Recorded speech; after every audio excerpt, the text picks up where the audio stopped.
So, as you know, we are going to talk about really why we should be learning in our life. For 25 years ago, I started teaching in the Centre for Lifelong Learning in Strathclyde University, teaching the older students who were retired and who came there to just to be with others and to learn.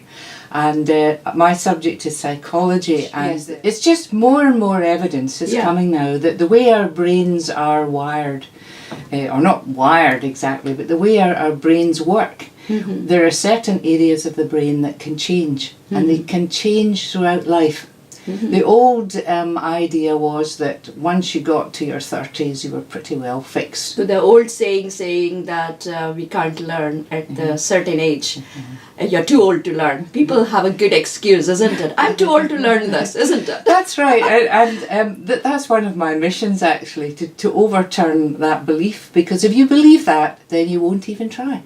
So could you please tell me, what do you hope that people will be take away from your attending these classes? Well, some of these people have been to my previous classes, so I hope we'll have new material there that will give them more ideas about how to enjoy every day, make every day count. None of us know how long we've got in this earth. It's a lottery. Yes. However well you eat, however much you exercise. I have come to this conclusion. You are right. I have come to this conclusion. So it's not about worrying about all the things that can go wrong. It's about making sure that you have good things in each day. And there are all sorts of strategies we can use to ensure we remember. We tend to think that these things are happening and we'll remember them, but they tend to drop off, and then because we're built-in anxious, we've got built-in anxiety, we often focus on what's going wrong. So it's about keeping your spirits up and focusing on what's good in your life. Exactly. Yeah. We, as you said, we tend to always think about negative things. We are always thinking what has gone wrong in the day.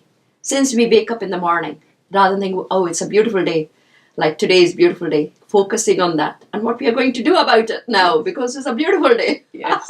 Not to think about what is happening in the world and what's happening, what can go wrong. Yes. So how you are going to kick off your class? Well, the first session is going to be a very practical session. It's called Creating Your Own Time Capsule. In fact, it's about how you can manage to record the good things that have, say, happened in the last week or months. And this is a good time of year to do this, because we tend to overestimate what we remember. And we forget things. So it's about recording the good things that have happened recently. For example, the first question is for people to write down a description of the last social event they attended. Just a little description. It doesn't need to be pages. It could be pages. That might be your New Year's party or get together with your friends and family. So if you remember, write it down. Yeah, write down, describe it. And as you begin to write, you're stimulating that memory. And you're going to write it down along with some other things. For example, the next thing would be a description of a recent conversation with a friend. Wow, nice one. So you just make a few jottings of some of the things that came out of that conversation. Yeah. Then you might go on to write a description of how you met a new friend last year.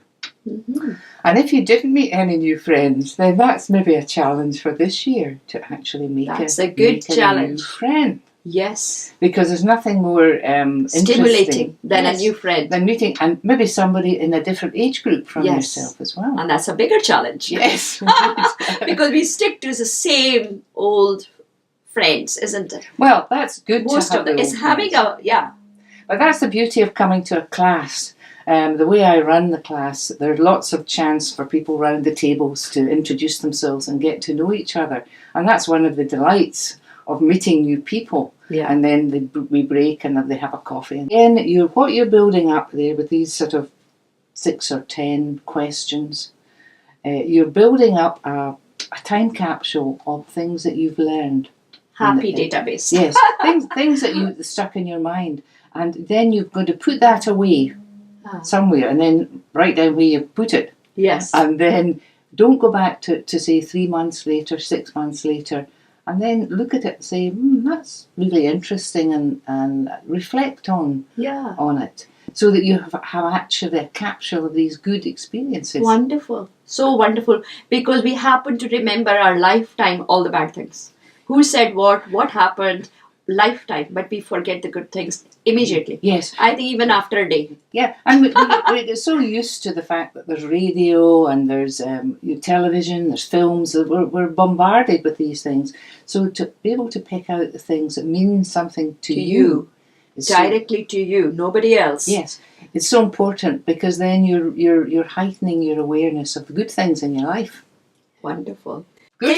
Can you tell us more about, can we change to be kinder and happier people? Well, the evidence is that is definitely the case. There are various circuits in our brain that we can change, but we can change our attitudes, we can change our beliefs, we can believe more positive things, and a positive outlook in life is one of the best things you can cultivate. Now, you can't change yourself to being maybe a bit of a negative person to being the opposite. But what everybody can do is notch up a bit, go up a few steps in the happiness ladder. But it's not done overnight. You do it through processes, being aware of some of the things, your thoughts, and saying, wait a minute now, I don't need to think that. Training your mind. Yes. Yeah. Noticing the good things that happen. And we were talking about the time capsule and recording things that happened in the past. And one of the great things we have now are phones with wonderful cameras. And you can decide maybe 1 week or over a period to take a picture every day of something that gives you pleasure. Now, you don't need to post it on Facebook. You don't need to do anything with it, but you can keep it on your phone. And as you're flicking through those, you then recall those good experiences. Happy memories. Yes, yeah. Every one of us can find things in our lives that we want to remember. Very wonderful. One question always with human beings are, if we are really not actually agreeing to one person's views. So how we can actually listen to other person's views when we are different? Well, this is one of the challenges of being a human being. We tend to grow up grow up in particular families and particular cultures, and when we're children we think that's normal, this is the way. But then as we go out into the world and are exposed to different cultures, we realise there's many different ways human beings can live successfully, and to be tolerant of different views and be not be aggressive and put other people down, to be aware, and in the classes that's something that I encourage all the time. Wonderful. If you become very judgmental about other people, you're often the same with yourself, and you're angry and cross with yourself as well, and that's not a good thing. We need to be more forgiving. Exactly. So other question comes to our head is how we can decide what is best for us in life. Well, that is a tricky one, isn't it? And I think that's a lifelong search to find out what is the right path. For example, when people come up to retirement, what are they going to do with their life? We're going to have longer lives, they're predicting now. So is part of your life going to be about helping other people? You want to get involved in maybe some voluntary work? Do you want to make sure you stay physically active? So it's about opening your mind to all the sort of different possibilities there are. And people decide because of their values. Some people have to get out into the countryside. They just don't feel happy in the house. And other people, it's a hobby. They want to play a musical instrument. They want to cultivate friendships that perhaps have lapsed over the years. There's just so many different possibilities because the social aspect of life is so important. We hear a lot about the loneliness of older people. So that's a very important factor in your physical health, not just your mental health. Well, for me, of course, as a teacher, I think learning is so important to our well-being, to our social well-being, our keeping our brains working, and also to getting out of the house and learning new things.